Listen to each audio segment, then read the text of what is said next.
T20 world cup 2026 Sanju శాంసన్‌కి ఒక ప్రత్యేకమైన సంవత్సరం.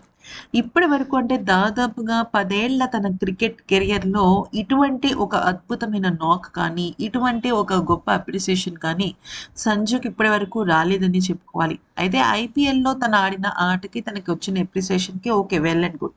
కాకపోతే ఇప్పుడు తను ఏకంగా టీ20 వరల్డ్ కప్‌కే తను ప్లేయర్ ఆఫ్ ది టోర్నమెంట్‌గా మారాడు. జస్ట్ 5 ఇన్నింగ్స్‌లో 321 పరుగులు సాధించాడు. అయితే సెంచరీ కొట్టకపోయినా, లేదంటే హాఫ్ సెంచరీ సెలబ్రేషన్స్ చేయకపోయినా, ఏం చేసినా చేయకపోయినా సరే, తన ఇన్నింగ్స్ భారత జట్టుని గెలిపించాయా లేదా అనేది మాత్రమే చూసుకున్నాడు సంజు శాంసన్. అయితే ఇక ఆ తర్వాత తను టీ20 వరల్డ్ కప్ గెలిచిన తర్వాత తన సొంత ప్రదేశమైన కేరళకు వెళ్ళిన తర్వాత తనకి ఎంత అద్భుతమైన స్వాగతం పలికిందంటే కేరళ ప్రభుత్వం నిజంగా మాటల్లో చెప్పలేమనే చెప్పాలి.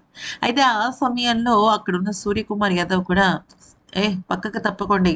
ప్లేయర్ ఆఫ్ ది టోర్నమెంట్ వస్తున్నారు. ఆయన పక్కకు తప్పుకుంటేనే మీరు నడవాలి. ఆయన నడిస్తేనే మనందరికీ కూడా హ్యాపీనెస్ వస్తుంది అంటూ ఆయన కూడా అంటే సూర్యకుమార్ యాదవ్ కూడా చాలా అద్భుతమైన వెల్కమ్ చెప్పాడు.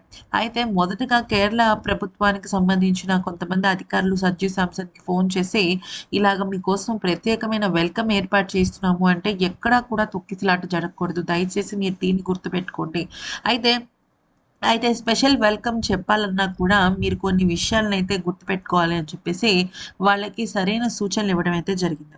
అయితే ఇక ఈ క్రమంలో సంజు శాంసన్‌కి కేరళ ప్రభుత్వం ఏకంగా 10,00,00,000 రూపాయల ప్రైజ్‌తో పాటుగా అంటే ఒక గిఫ్ట్, ఒక అప్రిసియేషన్ టోకెన్ ఆఫ్ అప్రిసియేషన్‌గా, అలాగే కేరళకి సంబంధించిన డీఎస్‌పీగా అంటే ఒక స్టేట్‌లో ఒక సిటీకి సంబంధించిన డీఎస్‌పీగా ఆయన నియమితం చేయాలని చెప్పేసి నిర్ణయం తీసుకుంది.